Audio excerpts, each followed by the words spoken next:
हाँ जी, तो स्टूडेंट्स हमें यहाँ पे 12th का फर्स्ट चैप्टर स्टार्ट कर रहे हैं और आज से आपको रेगुलर 12th के नया चैप्टर फर्स्ट चैप्टर मिलना शुरू हो जाएगा। फर्स्ट चैप्टर है हमारा इलेक्ट्रोस्टैटिक्स। नाम खुद हमारे फिजिक्स की अच्छी बात यह है कि बहुत सारी चीज़ें खुद अपने आप बारे में बताती हैं। क्या लिखा हुआ है? Electro plus statics. इलेक्ट्रोस्टैटिक्स को हिंदी में कहते हैं स्थिर वैद्युतिकी। स्थिर प्लस वैद्युतिकी। यहाँ पे जो इलेक्ट्रो शब्द है इसका लेना देना है किससे? चार्ज से। और स्टैटिक्स मतलब एट रेस्ट। स्थिर का मतलब स्थिर है ही, और वैद्युतिकी शब्द का लेना देना किससे है? आवेश से। राइट? यानी कि यहां पे इस चैप्टर में हम लोग क्या बात करेंगे? जब एक आवेश स्थिर है, जब एक आवेश स्थिर है तो उसके कारण उत्पन्न होने वाली घटनाओं और प्रभावों का अध्ययन किया जाएगा इस चैप्टर में। यानी कि भौतिकी की वह शाखा जिसमें स्थिर आवेश एवं स्थिर आवेश के कारण उत्पन्न होने वाली घटनाओं का अध्ययन किया जाता है उसे स्थिर वैद्युतिकी कहते हैं। मैं लिख देता हूं, भौतिकी की वह शाखा जिसमें स्थिर आवेश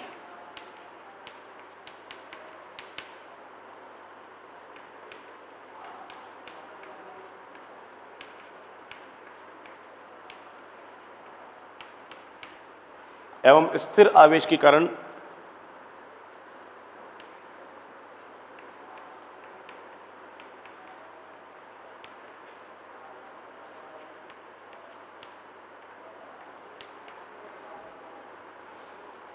उत्पन्न होने वाली घटनाओं व प्रभावों का अध्ययन किया जाता है।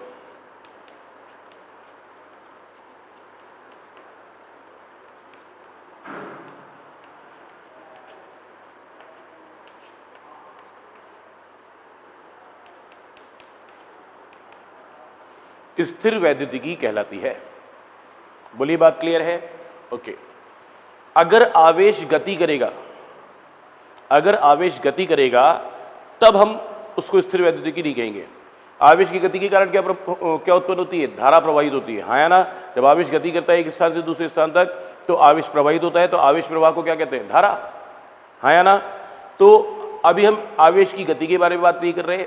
अगर आवेश की गति होती है तो धारा उत्पन्न होती है, और धारा उत्पन्न होती है तो धारा के कारण चुंबकीय क्षेत्र भी उत्पन्न होता। तो वो सारी बात अभी हम नहीं कर रहे। अभी हम बात कर रहे हैं सिर्फ और सिर्फ जब आवेश स्थिर है तब उसके बारे में, और उसके कारण उत्पन्न होने वाली घटनाओं और प्रभावों के बारे में अध्ययन करेंगे। Is that clear? ओके।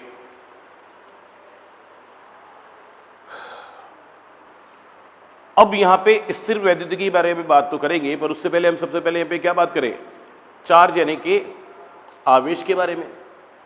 ठीक है? आवेश क्या होता है? आवेश यानी कि चार्ज। आपने पढ़ा होगा एक पॉजिटिव चार्ज होता है, एक नेगेटिव चार्ज होता है।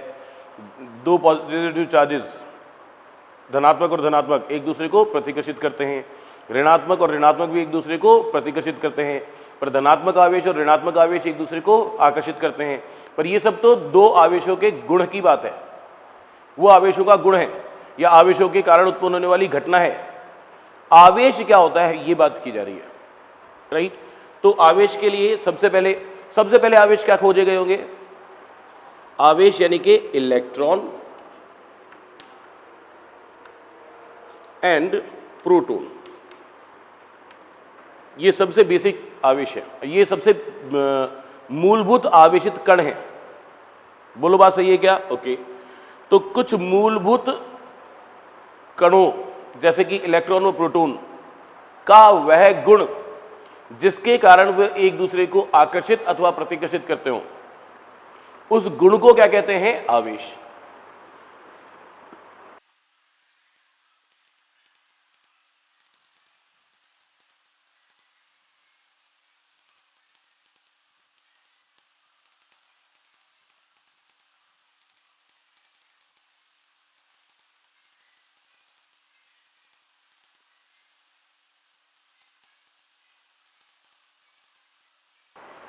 कुछ मूलभूत कण जैसे कि इलेक्ट्रॉन व प्रोटॉन का वह गुण जिसके कारण वे एक दूसरे को आकर्षित अथवा प्रतिकर्षित करते हैं वह आवेश कहलाता है। दो मूलभूत कण यानी कि दो इलेक्ट्रॉन हो एक दूसरे को प्रतिकर्षित करेंगे, दो प्रोटॉन हो एक दूसरे को प्रतिकर्षित करेंगे, परंतु एक इलेक्ट्रॉन और एक प्रोटॉन हो तो वो एक दूसरे को आकर्षित करेंगे और उनके आकर्षित अथवा प्रतिकर्षित करने का जो गुण है उसे हम क्या कहते हैं? आवेश कहते हैं। बोलो, ये बात सबको क्लियर है? एक बात, आवेश का जो मात्रक होता है, आवेश का मात्रक होता है कूलाम।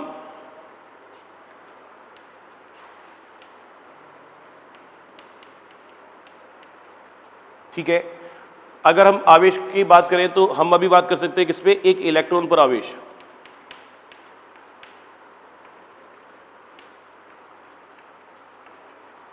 एक इलेक्ट्रॉन पर आवेश का मान कितना होता है? उसको ई से लिखा जाता है, उसका मान होता है 1.6 इंटू 10⁻⁻19 कूलाम। राइट, आवेश की छोटी यूनिट लिखनी हो तो मिली कूलाम या माइक्रो कूलाम या नैनो कूलाम में लिख सकते हैं। राइट, यानी कि 10⁻³ कूलाम बराबर 1 मिली कूलाम, 10⁻6 कूलाम यानी कि 1 माइक्रो कूलाम, 10⁻⁹ कूलाम यानी कि 1 नैनो कूलाम, 10⁻12 कूलाम यानी कि 1 पिको कूलाम। यस, ये इसकी छोटी यूनिट्स हो गई। बोली बात क्लियर है? ओके, ये तो रही बात किसकी कि आवेश किसे कहते हैं। एक और महत्वपूर्ण बात है यहां पर आवेशन, चार्जिंग।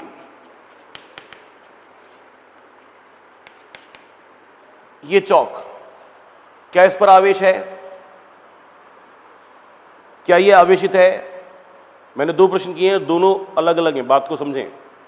क्या ये चौक फिलहाल आवेशित है? नहीं, इस पर कुल आवेश 0 है, इसलिए ये आवेशित नहीं है। ठीक है, पर क्या इस पर आवेश है? जी हाँ, इस पर आवेश है, क्योंकि ये चौक कुछ परमाणुओं से मिलकर बना है और प्रत्येक परमाणु के नाभिक में प्रोटॉन होते हैं और उस नाभिक के चारों ओर कुछ इलेक्ट्रॉन चक्र लगा रहे होते हैं। प्रोटॉन कैसा आवेशित होता है?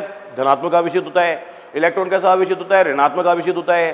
जितना प्रोटॉन पर धनात्मक आवेश होता है उतना ही इलेक्ट्रॉन पर ऋणात्मक आवेश होता है। इसलिए प्रत्येक परमाणु का कुल आवेश कितना होता है? 0। इसलिए इस पूरे चौक का भी कुल आवेश कितना है? 0। पर क्या इसमें आवेश नहीं है? आवेश है, क्योंकि इसमें इलेक्ट्रॉन्स और प्रोटॉन्स उपस्थित हैं। हाँ या ना? ओके, मैं ये कहता हूं कि ये कोई वस्तु है, एक सैंपल के तौर पे बात कर रहा हूं, और ये उदासीन है। उदासीन है मतलब न्यूट्रल है। राइट, उदासीन है का क्या मतलब हुआ कि इसके पास कुछ प्रोटॉन है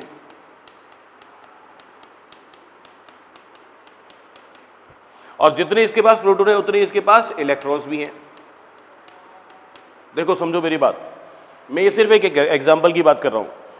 प्रोटॉन और इलेक्ट्रॉन इस तरीके से उपस्थित नहीं होते हैं। प्रोटॉन क्या होते हैं? नाभिक के अंदर उपस्थित होते हैं, और इलेक्ट्रॉन क्या होते हैं? नाभिक के चारों ओर चक्कर लगा रहे होते हैं। और हर एक उस वस्तु का निर्माण करने वाली हर एक वस्तु में, हर एक परमाणु में, उस वस्तु का निर्माण करने वाले प्रत्येक परमाणु में इस तरह की व्यवस्था पाई जाती है। हाँ या ना? परंतु जितने प्रोटॉन होते हैं उतने ही इलेक्ट्रॉन होते हैं, इसलिए कुल आवेश कितना होता है? 0 होता है। एक बात और लिखता हूं, प्रोटॉन पर पॉजिटिव आवेश बराबर इलेक्ट्रॉन पर नेगेटिव आवेश, यानी कि प्रोटॉन पर जितना धनात्मक आवेश होता है उतना ही इलेक्ट्रॉन पर ऋणात्मक आवेश होता है। और प्रत्येक परमाणु में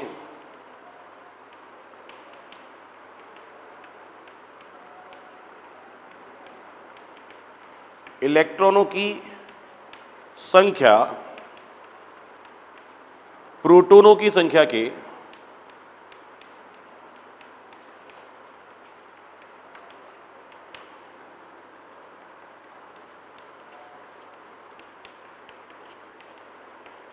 समान होती है। प्रत्येक परमाणु में जितने इलेक्ट्रॉन होते हैं उतने ही प्रोटॉन होते हैं। अतः प्रत्येक परमाणु उदासीन होता है। बोलिए ये बात सबको क्लियर है? ओके। मैंने यहाँ पे सैंपल के लिए एक ऑब्जेक्ट बनाया है, एक वस्तु बनाई है जिसमें जितना धनात्मक आवेश है उतना ही ऋणात्मक आवेश है, जितने प्रोटॉन है उतने ही इलेक्ट्रॉन है। इसका मतलब ये भी फिलहाल उदासीन है, परंतु अगर इसके 4 इलेक्ट्रॉन निकाल लिए जाए, परंतु अगर इसके 4 इलेक्ट्रॉन निकाल लिए जाए,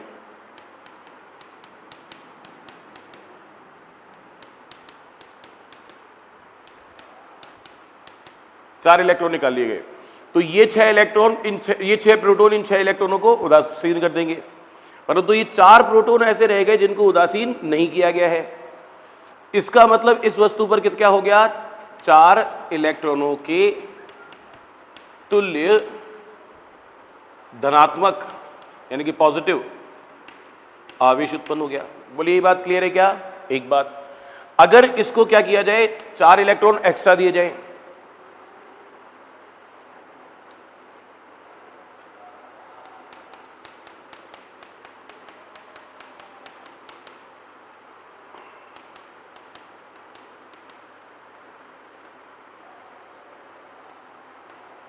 एक, दो, तीन, चार, पहले 10 प्रोटॉन 10 इलेक्ट्रॉनों से संतुलित हो रहे थे। 10 प्रोटॉन 10 इलेक्ट्रॉनों के आवेश को निरावेशित कर रहे थे, उदासीन कर रहे थे, परंतु 4 इलेक्ट्रॉन एक्स्ट्रा हैं तो इसमें क्या हो जाएगा? 4 इलेक्ट्रॉनों के तुल्य ऋणात्मक आवेश उत्पन्न होगा। बोलो बात क्लियर है क्या? ओके। क्या समझ में आया कि यदि किसी वस्तु के इलेक्ट्रॉन निकाल लिए जाए तो उस पर धनात्मक आवेश उत्पन्न हो जाएगा, यदि किसी वस्तु को कुछ अतिरिक्त इलेक्ट्रॉन दे दिए जाए तो उस वस्तु पर ऋणात्मक आवेश उत्पन्न होगा। हाँ या ना? कि सर इलेक्ट्रॉनों को ही निकाला दिया क्यों गया है? क्या मैं प्रोटोनों को नहीं स्थानांतरित कर सकता? नहीं। प्रोटॉन कहां पर उपस्थित होते हैं? किसी भी परमाणु के नाभिक में उपस्थित होते हैं और वो नाभिकीय बलों से बंधे होते हैं। नाभिकीय बल जो होते हैं वो प्रकृति के सबसे प्रबलतम बल होते हैं, यानी कि किसी परमाणु के अंदर से प्रोटॉनों को निकालना या उसको अतिरिक्त प्रोटॉन दिया जाना संभव नहीं है। बोलिए बात क्लियर है? ओके। किसी भी वस्तु को आवेशित करने के लिए प्रोटॉनों को स्थानांतरित किया जाना संभव नहीं है।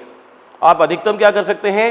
किसी वस्तु को धनात्मक आवेशित करना है तो उसमें से कुछ इलेक्ट्रॉन निकाल लिए जाएं, किसी वस्तु को ऋणात्मक आवेशित करना है तो उस वस्तु को कुछ अतिरिक्त इलेक्ट्रॉन दे दिए जाएं, यानी कि सिर्फ इलेक्ट्रॉनों का स्थानांतरण किया जा सकता है। यानी कि किसी वस्तु को आवेशित किए जाने के लिए या उसका आवेशन करने के लिए इलेक्ट्रॉनों का स्थानांतरण किया जा सकता है।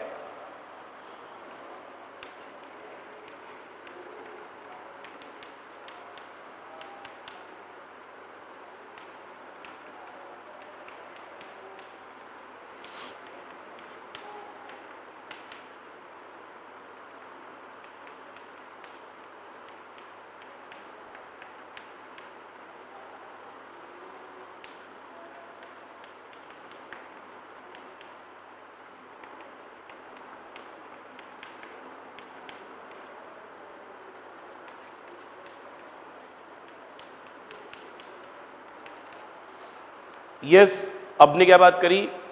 स्थिरवैद्युत की परिभाषा की बात करी, फिर आवेश के बारे में कुछ बात करी और अब बात करी हमने आवेशन की। ठीक है, अब हम आगे बात करेंगे किसकी? आवेशन की विधियां।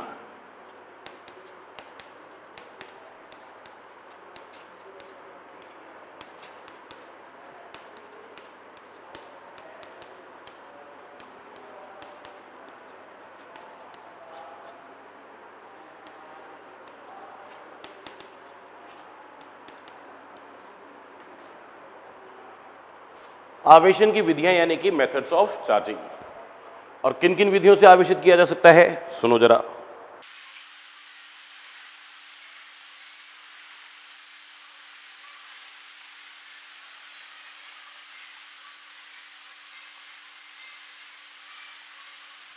हम इन 3 विधियों से किसी भी वस्तु को आवेशित कर सकते हैं, उसका आवेशन किया जा सकता है। पहली विधि है घर्षण। और घर्षण में हमने क्या सीखा था? घर्षण में क्या क्या मतलब है? यदि दो वस्तुओं को आपस में रगड़ा जाए, घिसा जाए, तो उसके कारण घर्षण उत्पन्न होगा। घर्षण के कारण ऊष्मा उत्पन्न होगी और इस ऊष्मा के कारण क्या होगा? एक वस्तु के इलेक्ट्रॉन दूसरी वस्तु में स्थानांतरित हो जाएंगे। जिसके इलेक्ट्रॉन चले गए वो कैसे हो जाएगी, धनात्मक आवेशित, और जिसपे अतिरिक्त इलेक्ट्रॉन चले गए वो कैसे हो जाएगी, ऋणात्मक आवेशित। यस और नो? यानी कि पहली विधि की बात कर रहे हैं अपन, घर्षण।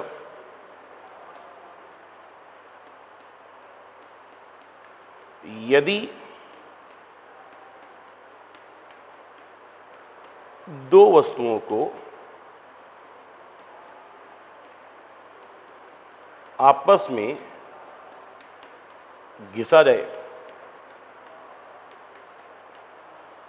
तो उनमें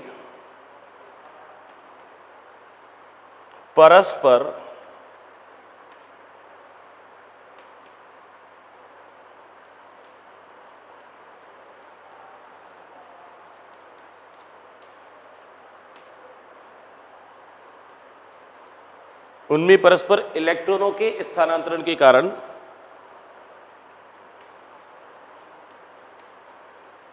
एक वस्तु पर ऋणात्मक आवेश जबकि दूसरी वस्तु पर समान परिमाण का धनात्मक आवेश उत्पन्न होता है। अच्छी बात यह है कि इसके जितने इलेक्ट्रॉन थे वो दूसरी वस्तु में चले गए, यानी कि जितना इस पर धनात्मक आवेश उत्पन्न हुआ उतना ही दूसरी वस्तु पर ऋणात्मक आवेश उत्पन्न हुआ। यस और नो? जितने इलेक्ट्रॉन इसके गए उतने ही इलेक्ट्रॉन इस पर चले गए, तो जितना इस पर धनात्मक आवेश उतना ही इस पे ऋणात्मक आवेश उत्पन्न होगा। हाँ या ना? कुछ एग्जाम्पल्स हैं छोटे छोटे से।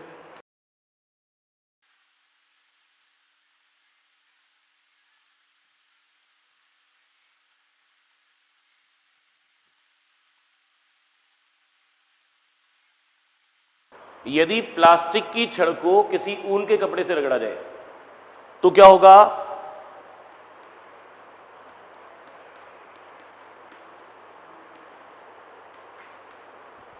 प्लास्टिक की छड़ ऋणात्मक आवेशित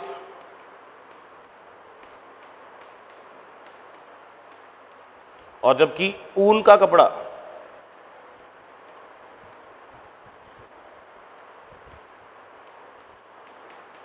धनात्मक आवेशित हो जाता है।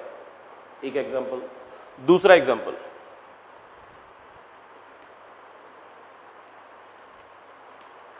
यदि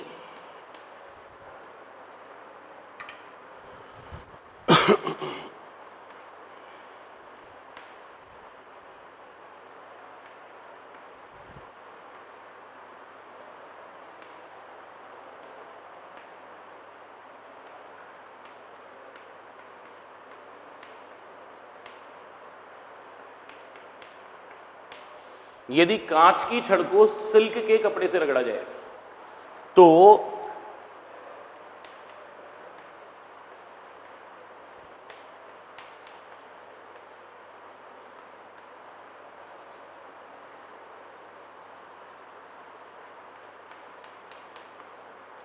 यदि कांच की छड़ को सिल्क से रगड़ा जाए तो कांच की छड़ धनात्मक हो जाती है और सिल्क का कपड़ा ऋणात्मक हो जाता है। ठीक है? और भी बहुत सारे एग्जाम्पल है, बचपन से आपने बहुत सारे खेल खेले। अगर आपके बाल सूखे हैं, सूखे का मतलब तेल नहीं लगाया गया है, और उससे आप एक गुब्बारे को रगड़े कुछ देर तक, तो क्या होता है? गुब्बारे पे कुछ एक प्रकार का आवेश और बालों पे दूसरे प्रकार का आवेश उत्पन्न हो जाता है। फिर उस गुब्बारे को आप दीवार पे ऐसे चिपका देते हो, वो चिपका रह जाता है। बात समझ में? वो तेल के कारण नहीं होता भाई, कोई गोंद नहीं लगी हुई है। क्या होता है? उस गुब्बारे पे एक प्रकार का आवेश उत्पन्न हो गया, जब वो गुब्बारा दीवार के पास जाएगा तो दीवार को भी विपरीत प्रकृति का आवेश उत्पन्न करेगा और जाके उस पर चिपक जाएगा। बोलो बात समझ में आई कि नहीं आई? कई बार ऐसा होता है, आप नहा के निकले, बाल सूख गए, और सूखे बालों में जब कंघी करते हैं तो आपका कंघा ही आपके बालों को आकर्षित करने लगता है, या उस कंघे को अगर आप डस्ट पार्टिकल्स, धूल के कणों के पास लेके जाएं तो वो धूल के कणों को आकर्षित करने लगता है। ऐसा क्यों होता है? क्योंकि कंघे पर आवेश उत्पन्न हो गया। किसके कारण? घर्षण के कारण। बोलिए, ये बात क्लियर है क्या? तो हम दो वस्तुओं को आपस में रगड़ कर भी उन पर आवेश उत्पन्न कर सकते हैं। बोलिए, बात क्लियर? ओके।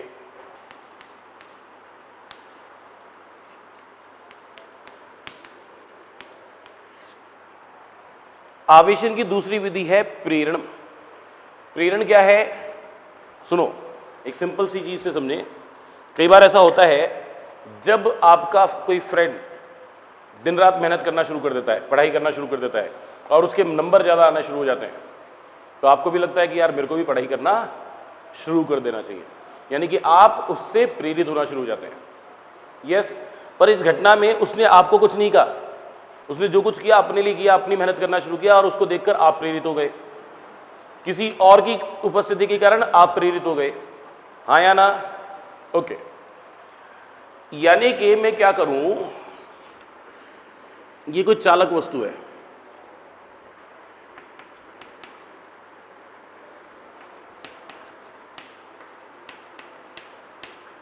ठीक है जी। पहली बात तो चालक के बारे में समझें। चालक क्या होता है? चालक यानी कि कंडक्टर, ठीक है जी। और चालक क्या होता है? जिसके पास, जिसमें मुक्त इलेक्ट्रॉन पाए जाते हैं।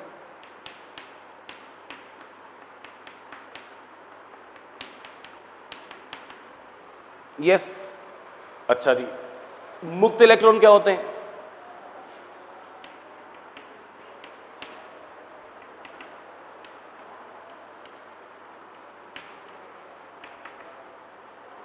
इन मुक्त इलेक्ट्रॉनों को कंडक्शन इलेक्ट्रॉन्स या चालन इलेक्ट्रॉन भी कहते हैं।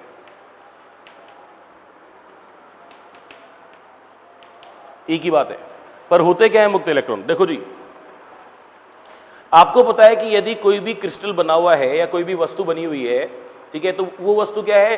कुछ अणुओं से मिलकर बनी है और प्रत्येक अणु किससे मिलकर बने? परमाणुओं से। यस, तो कुल मिलाकर वो वस्तु किससे बनी हुई है? किसी परमाणु से। और परमाणु आपस में जुड़ कैसे गए? बंध के कारण, बॉन्डिंग के कारण। हाँ या ना?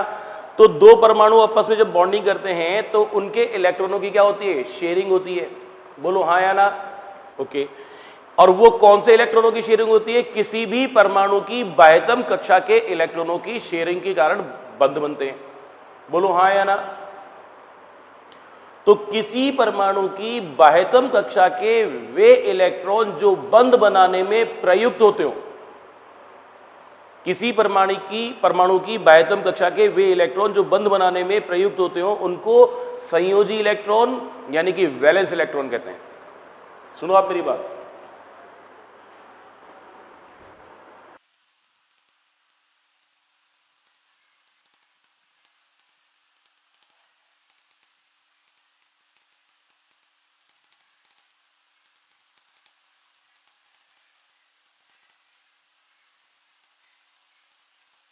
तो बाह्यतम कक्षा के किसी भी परमाणु की बाह्यतम कक्षा के वे इलेक्ट्रॉन जो बंध बनाने में काम आ रहे हैं, जो बंध बना रहे हैं, जिनके कारण बंध बन रहा है, उन्हें हम संयोजी इलेक्ट्रॉन कहते हैं। ठीक है। और दूसरी बात, किसी परमाणु की बाह्यतम कक्षा के वे इलेक्ट्रॉन जो बंध बनाने में प्रयुक्त नहीं हुए। किसी परमाणु की बाह्यतम कक्षा में 5 इलेक्ट्रॉन है, 4 इलेक्ट्रॉन बंध बनाने में काम आ गए, तो 5वां इलेक्ट्रॉन कैसा रह गया? फ्री रह गया, जिसको बंध बनाने में प्रयुक्त नहीं हुआ। अच्छा, क्या फर्क है? ये जो संयोजी इलेक्ट्रॉन है वो बंध बनाने में काम आ रहे हैं, तो जो दो परमाणु बॉन्डिंग में काम आ रहे हैं, उन दोनों के आकर्षण से बंधा हुआ है कौन? संयोजी इलेक्ट्रॉन। परंतु परमाणु की बाह्यतम कक्षा का वह इलेक्ट्रॉन जो बंध बनाने में प्रयुक्त नहीं हुआ है, वो सिर्फ एक परमाणु के आकर्षण से बंधा हुआ है, वो भी दुर्बल आकर्षण। तो किसी भी परमाणु की बाह्यतम कक्षा के वे इलेक्ट्रॉन जो बंध बनाने में प्रयुक्त नहीं होते हैं, वो मुक्त इलेक्ट्रॉन कहलाते हैं। उनको हम चालन इलेक्ट्रॉन कहते हैं, कंडक्शन इलेक्ट्रॉन कहते हैं। बोली बात समझ में आई? मैं यहां पे लिख रहा हूं,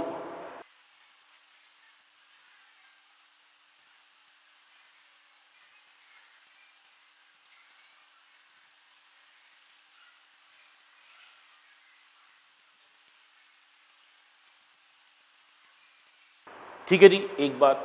और दूसरी बात यह है कि क्योंकि ये चालक वस्तु है, तो इस चालक में क्या है? मुक्त इलेक्ट्रॉन पाए जाते हैं। और मुक्त इलेक्ट्रॉन क्या कर सकते हैं? क्योंकि वो उस परमाणु के आकर्षण से, बहुत दुर्बल आकर्षण से बंधे होते हैं, यानी कि वो संपूर्ण चालक के संपूर्ण आयतन में कहीं भी गति कर सकते हैं। मुक्त इलेक्ट्रॉन इस चालक के संपूर्ण आयतन में कहीं भी गति कर सकते हैं, है या ना। तो मैंने क्या किया, ये चालक वस्तु थी, इस चालक वस्तु के पास एक आवेशित वस्तु लाकर रखी।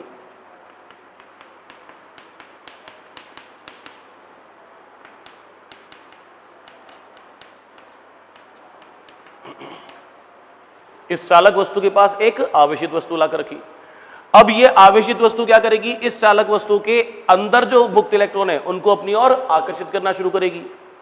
तो इसके सभी मुक्त इलेक्ट्रॉन क्या करेंगे, इस दिशा में इस धनात्मक आवेश की ओर गति करना प्रारंभ करेंगे और इसके कारण इस चालक वस्तु की एक सतह पर ऋणात्मक आवेश उत्पन्न हो जाएगा और इस तरफ ऋणात्मक आवेश उत्पन्न होगा तो इतना ही परिमाण का धनात्मक आवेश इस तरफ उत्पन्न हो जाएगा।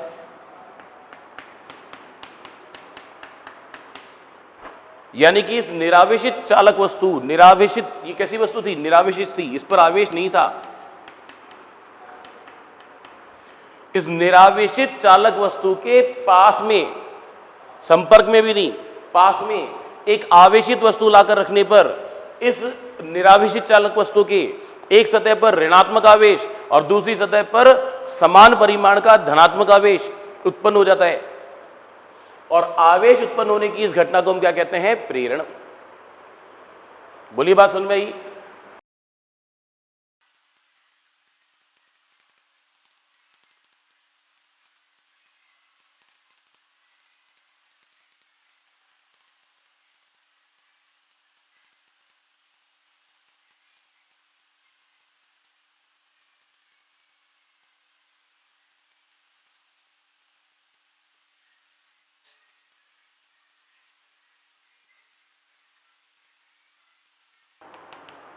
क्या किसी निरावेशित वस्तु के निकट एक अन्य आवेशित वस्तु रखने पर निरावेशित वस्तु की एक सतह पर धनात्मक आवेश और दूसरी सतह पर समान परिमाण का ऋणात्मक आवेश उत्पन्न हो जाता है और आवेश उत्पन्न होने की इस घटना को हम क्या कहते हैं, प्रेरण कहते हैं। बोली बात क्लियर है? ओके, आगे समझें। मैंने क्या किया, ये वही वस्तु है, निरावेशित चालक, ये निरावेशित चालक है और इस निरावेशित चालक के पास में मैंने एक और ऋणात्मक आवेश रख दिया, ऋणात्मक आवेशित वस्तु रख दी। ठीक है, पहले धनात्मक रखी थी, अब ऋणात्मक रख के देख रहे हैं। अब क्या होगा, इस चालक वस्तु के पास मुक्त इलेक्ट्रॉन है और इस चालक वस्तु के मुक्त इलेक्ट्रॉन इस ऋणात्मक आवेश से क्या होंगे, प्रतिकर्षित होंगे। तो प्रतिकर्षित होने के कारण सारे इलेक्ट्रॉन किस तरफ चले जाएंगे, इस तरफ, और इस वस्तु की एक सतह पर क्या उत्पन्न होगा, ऋणात्मक आवेश, और उधर ऋणात्मक आवेश उत्पन्न होगा तो इस सतह पे क्या उत्पन्न होगा, धनात्मक आवेश उत्पन्न होगा, हाँ या ना। वापस से ऋणात्मक और धनात्मक आवेश प्रेरित हो गए क्या, यस, ओके। अब मैं यहां पे क्या किया, मैंने इस चालक को भू संपर्कित कर दिया। इस व्यवस्था को क्या कह रहा हूं, भू संपर्कित।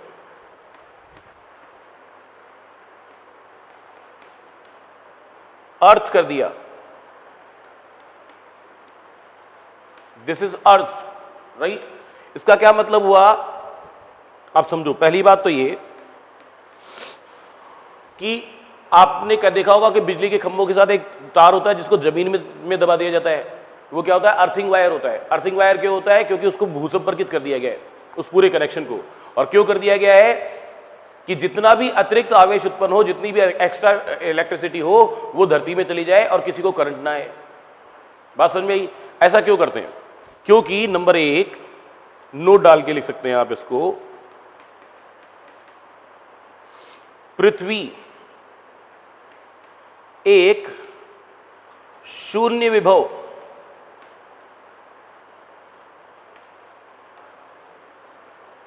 वाली, शून्य विभव की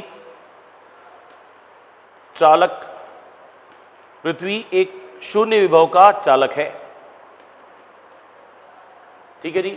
अच्छा, आपने क्या सुना है आज तक कि हमेशा आवेश उच्च विभव से निम्न विभव की ओर गति करता है।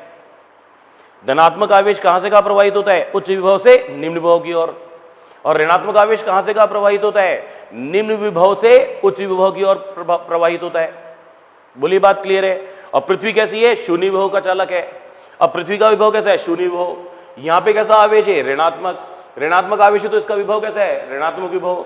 ये शून्य विभव, ये ऋणात्मक विभव, ये उच्च विभव, ये निम्न विभव। तो ये ऋणात्मक आवेश क्या करेगा? निम्न विभव से उच्च विभव की ओर गति कर जाएगा और पृथ्वी में चला जाएगा। मैं फिर से बोलता हूं, ढंग से समझ लो।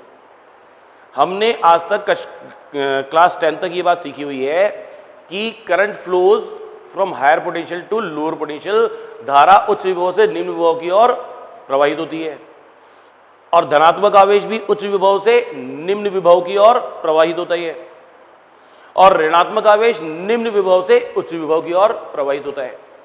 ठीक है जी, ओके। यानी कि विभवांतर है तो आवेश प्रवाहित होगा, राइट। पृथ्वी कैसी है? पृथ्वी एक शून्य विभव का चालक है। पृथ्वी को कितना भी आवेश दो उसका विभव हमेशा शून्य रहता है, राइट। अगर इस गोले को मैंने पृथ्वी से संपर्कित कर दिया तो क्या होगा? ये इस गोले के इस हिस्से पे क्या है? ऋणात्मक आवेश, तो इसका विभव कैसा होगा? ऋणात्मक, यानी कि निम्न विभव। पृथ्वी का विभव कैसा है? शून्य विभव। अब बताओ, -2 ज्यादा होता है कि 0 अधिक कम होता है? 0 ज्यादा होता है और -2 कम होता है। तो यानी कि इसका विभव कम है और इसका विभव ज्यादा है, तो ये नेगेटिव चार्ज क्या होगा? निम्न विभव से उच्च विभव की ओर प्रवाहित हो जाएगा और पृथ्वी में चला जाएगा।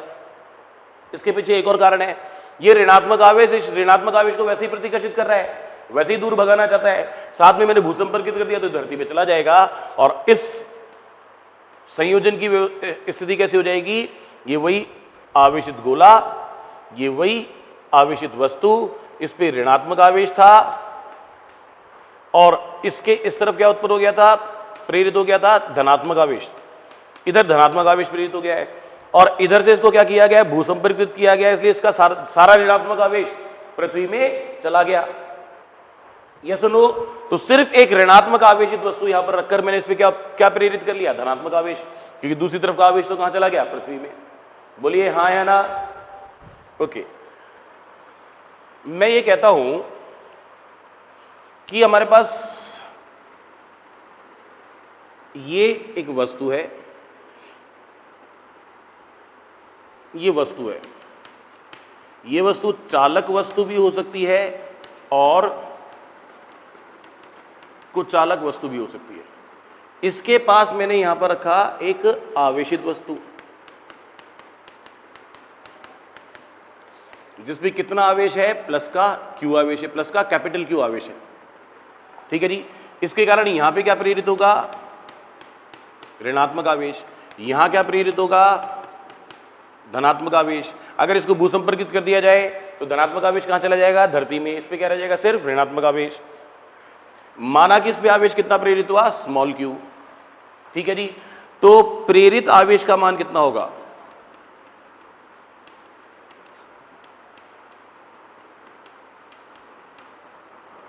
इसके लिए एक सूत्र होता है, small q equals to minus का capital Q into 1 minus 1 upon k, जहां कैपिटल Q कौन है? प्रेरक आवेश, वो आवेश जो इस पे आवेश प्रेरित होने के लिए प्रेरित कर रहा है ना। स्मॉल q कौन है? प्रेरित आवेश, और k कौन है? पदार्थ का, वस्तु के पदार्थ का।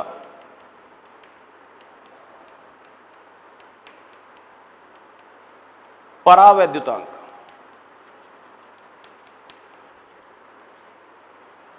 ठीक है जी। अच्छा, इस परावैद्युतांक की अगर बात करूं, नंबर 1, यदि वस्तु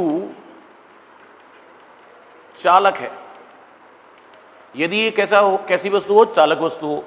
चालक के लिए परावैद्युतांक का मान कितना होता है? अनंत होता है। फिलहाल मैं इस बारे में कोई बात नहीं कर रहा कि ये परावैद्युतांक क्या होता है, इसके आगे जाके हमें बात करनी है कि परावैद्युतांक क्या होता है। ठीक है जी।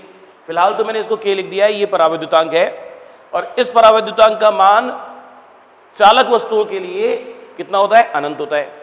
अब जरा यहां पे अनंत रख के देखना, 1 बटा अनंत यानी कि 0। क्या बचा, 1 माइनस 0 यानी कि पूरा का पूरा हो गया 1।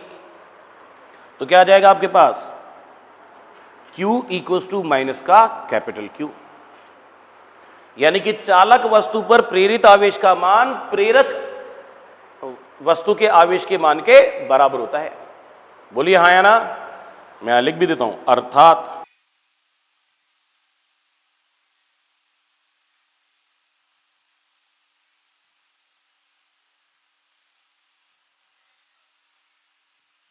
तो ये आवेश कैसा था, ऋणात्मक था। क्या प्रेरित करने वाला आवेश कितना था, धनात्मक। ये कैसा हुआ, ऋणात्मक।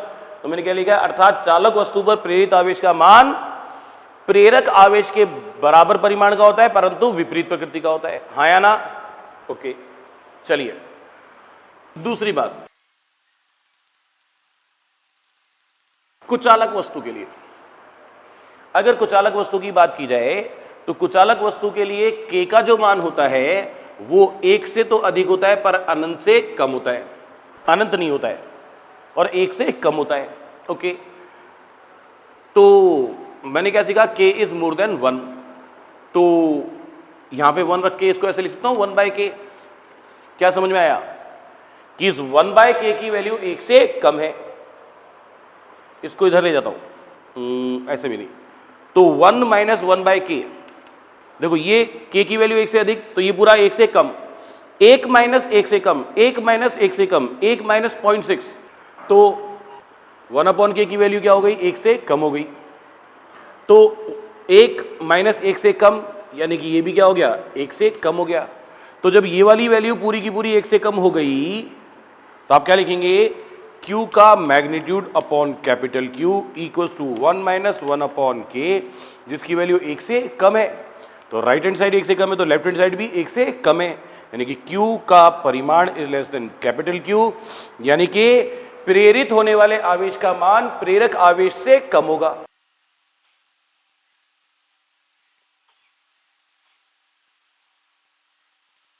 यदि जिस वस्तु पे आवेश प्रेरित हो रहा है वो चालक है तो उस पे प्रेरक आवेश के बराबर आवेश प्रेरित होगा। यदि वह कुचालक है तो उस पर प्रेरित आवेश का मान प्रेरक आवेश के मान से कम होगा। That's it. किसी वस्तु के आवेशन की तीसरी विधि है चालन। चालन विधि में क्या है कि एक वस्तु है जो कि पहले से आवेशित है, इस पे कितना आवेश है, Q1 है। एक और वस्तु है, ये आवेशित वस्तु है, ये निरावेशित वस्तु है।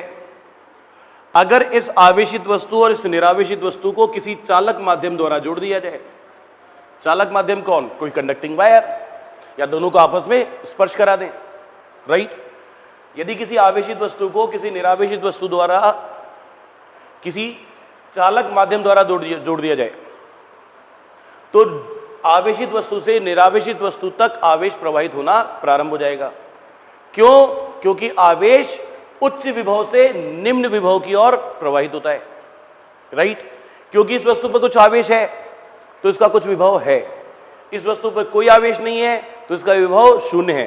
तो आवेश क्या होगा, अभी हम विभव के बारे में ज्यादा बात नहीं कर रहे, ये चैप्टर पूरा का पूरा है ही विभव पर आधारित, हम विभव के बारे में पूरी डिटेल में बात करेंगे, पर फिलहाल हम सिर्फ ये मान के चल रहे हैं, सिर्फ इतनी सी बात जानते हैं कि धनात्मक आवेश उच्च विभव से निम्न विभव की ओर और ऋणात्मक आवेश निम्न विभव से उच्च विभव की ओर गति करता है।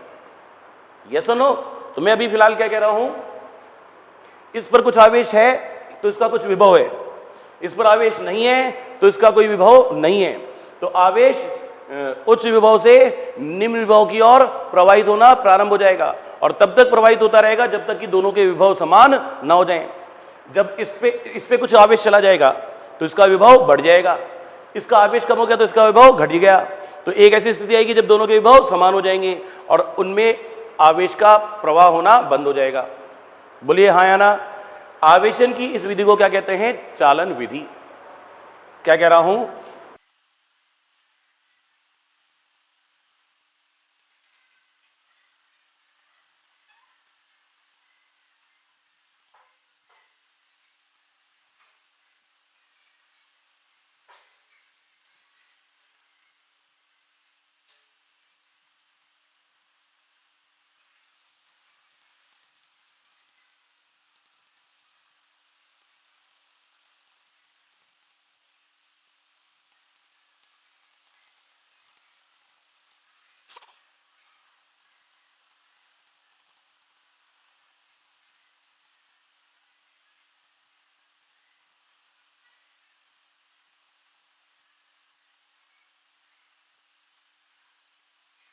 यदि किसी आवेशित वस्तु को किसी निरावेशित वस्तु से किसी चालक माध्यम द्वारा जोड़ दिया जाए तो आवेश उच्च विभव से निम्न विभव की तक प्रवाहित होता है जब तक कि दोनों के विभव समान न हो जाएं।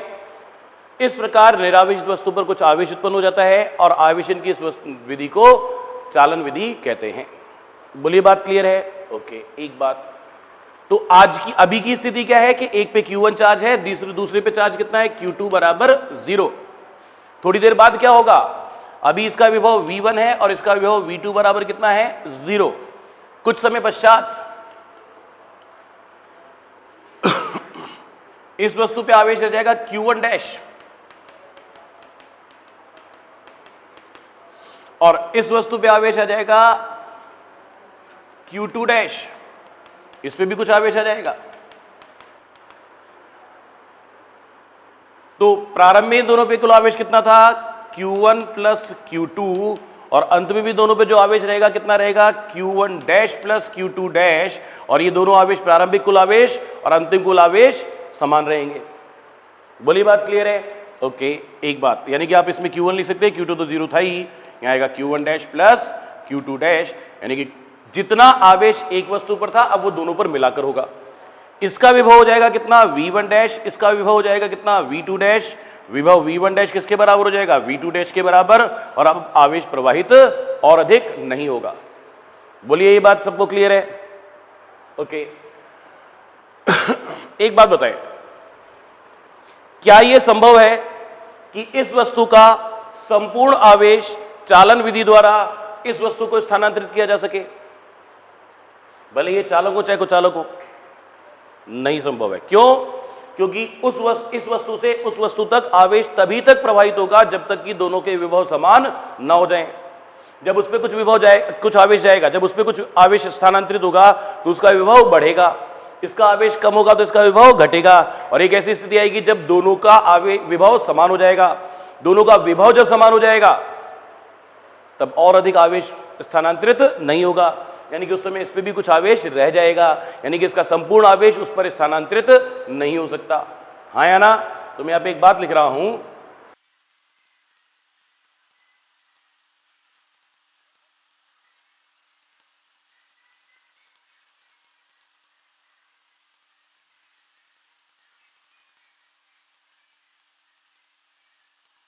आवेशन की विधि द्वारा किसी एक वस्तु का संपूर्ण आवेश किसी अन्य वस्तु पर स्थानांतरित नहीं किया जा सकता है। बात क्लियर है? एक बात। दूसरी बात, परंतु मैं इस बात का आपको अपवाद भी पढ़ाने वाला हूं। अपवाद तो ना कहें क्योंकि अपवाद तो ऐसी चीज है जो केमिस्ट्री में पाई जाती है, फिजिक्स में नहीं पाई जाती। ठीक है जी, फिर भी एक ऐसी स्थिति है जहां पर मैं एक वस्तु का संपूर्ण आवेश किसी दूसरी वस्तु पर स्थानांतरित कर सकता हूं। यदि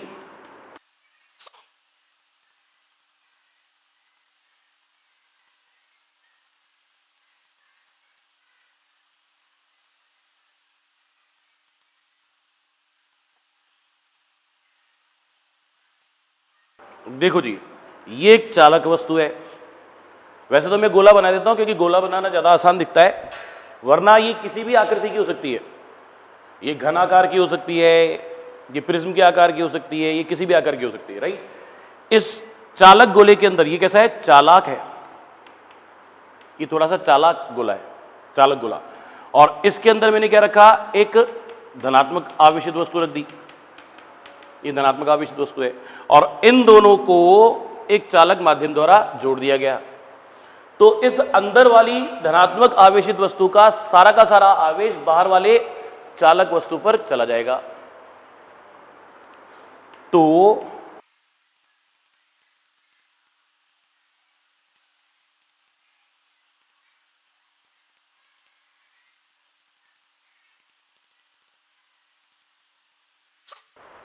अंदर वाली चालक वस्तु का संपूर्ण आवेश बाहर वाले चालक पर स्थानांतरित हो जाता है। और क्यों हो जाता है, ये एक महत्वपूर्ण बात है। इसके लिए अपन थोड़ी सी और बात समझते हैं।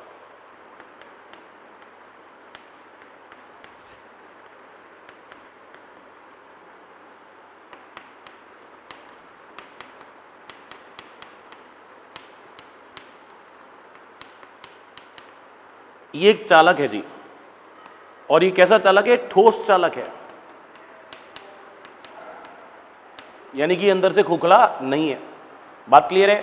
अब मैंने क्या किया, मैंने इसको कुछ आवेश दिया, धनात्मक आवेश दिया, ठीक है जी। आपको पता है चालक में क्या पाए जाते हैं? मुक्त इलेक्ट्रॉन पाए जाते हैं।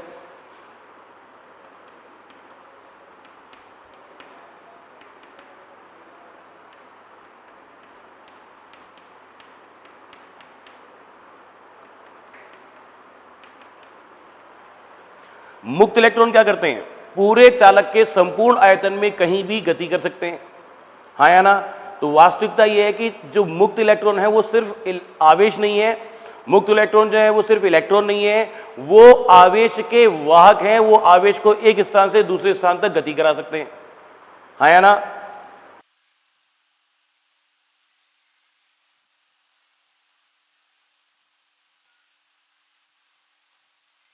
चालक में उपस्थित मुक्त इलेक्ट्रॉन वास्तव में आवेश के वाहक हैं, जो आवेश को एक स्थान से दूसरे स्थान तक गति कराते हैं।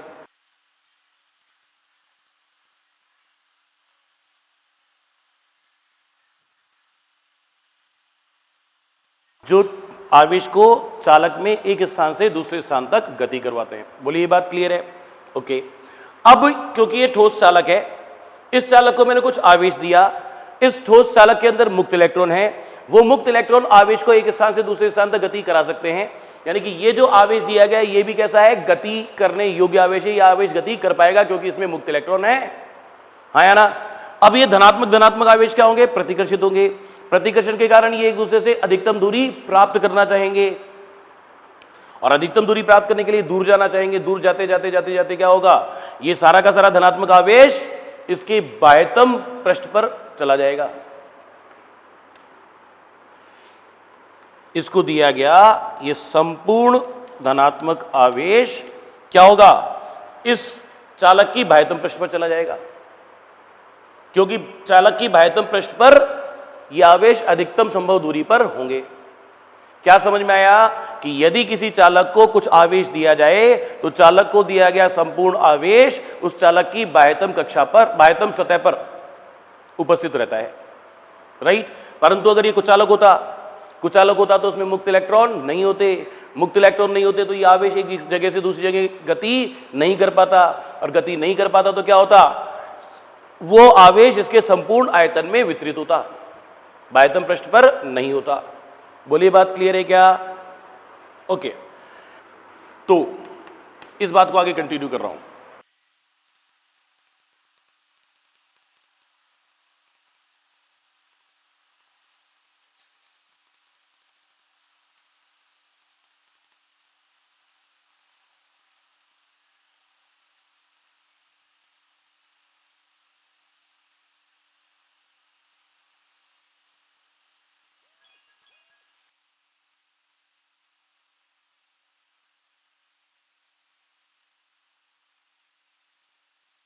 चालक को दिया गया आवेश उस चालक की बाह्यतम पृष्ठ पर चला जाएगा, क्योंकि आवेशों में प्रतिकर्षण के कारण वे आवेश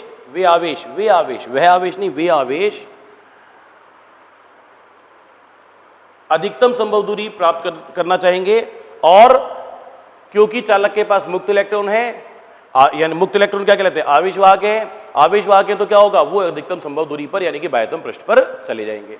ये बात सबके समझ में आ गई? तो मैंने ये सीखा कि अगर किसी भी चालक को ठोस हो या खोखला हो, यदि किसी भी चालक को कुछ आवेश दिया जाएगा तो वो सिर्फ और सिर्फ उसकी बाह्यतम कक्षा पर उपस्थित होगा। बोली, बात क्लियर है? दूसरी इंपॉर्टेंट बात, बारिश के दिनों में आप जा रहे हैं और बिजली गिरती है। बारिश के दिनों में आप अपनी कार में जा रहे हैं, कार में बैठे हुए और कार गतिशील है, और अचानक बिजली गिरती है और बिजली आपकी कार के ऊपर ही गिरती है, तो बचाओ, आप जिंदा रहोगे, बच जाओगे या सलट जाओगे? नंबर एक, अगर आपकी कार के सारे ग्लास बंद हैं तो आपकी कार कैसे व्यवहार करेगी? एक बंद चालक की भांति। और बंद चालक के अंदर आवेश होता ही नहीं है, उसको दिया गया सारा का सारा आवेश उसकी सिर्फ बाह्यतम कक्षा में उपस्थित होता है, हाँ या ना? यानी कि उस बंद कार के अंदर आवेश पहुंचेगा ही नहीं। बिजली क्या होती है? जब आप बादलों में बिजली गिरती है, उसका क्या मतलब हुआ? बादल पर कुछ आवेश होता है और वो हवा में से होता हुआ धरती में चला जाता है। तो यानी बिजली आपके ऊपर गिरी, यानी कि बहुत सारा आवेश आपके ऊपर गिरा। तो कार पे जब आवेश गिरेगा वो तो कार के अंदर प्रवेश करेगा नहीं, तो आप सुरक्षित रह जाएंगे। परंतु अगर खिड़की खुली हुई है और फिर आपके ऊपर बिजली गिरी तो आपकी कार बंद चालक की भांति व्यवहार नहीं करेगी और फिर आवेश उसके अंदर प्रवेश कर जाएगा और फिर बात क्लियर है? ओके। तो अब यह अपने सीख लिया कि चालक को दिया गया आवेश सिर्फ और सिर्फ चालक की बाह्यतम पृष्ठ पर उपस्थित होता है। तो अपन वापस से अपनी बात को इसको आकर खत्म करें। क्या बात थी? मैंने चालक के अंदर एक आवेशित वस्तु रखी और उसको बाह्यतम चालक से चालक माध्यम द्वारा जोड़ दिया गया, तो उसको दिया गया आवेश। आपको पता है कि किसी बंद चालक के अंदर आवेश उपस्थित हो ही नहीं सकता है, तो ये सारा का सारा आवेश इस चालक माध्यम द्वारा क्या होगा? उसके बाह्यतम कक्षा में चला जाएगा। बोलो बात क्लियर है क्या? परंतु अगर इस चालक माध्यम को नहीं जोड़ा जाता तो इसकी मजबूरी थी, क्योंकि बाहर जाने का कोई रास्ता इसके पास है ही नहीं। बोलिए बात क्लियर है? क्योंकि यहां पे इस बात को अधूरा छोड़ के आए थे, क्योंकि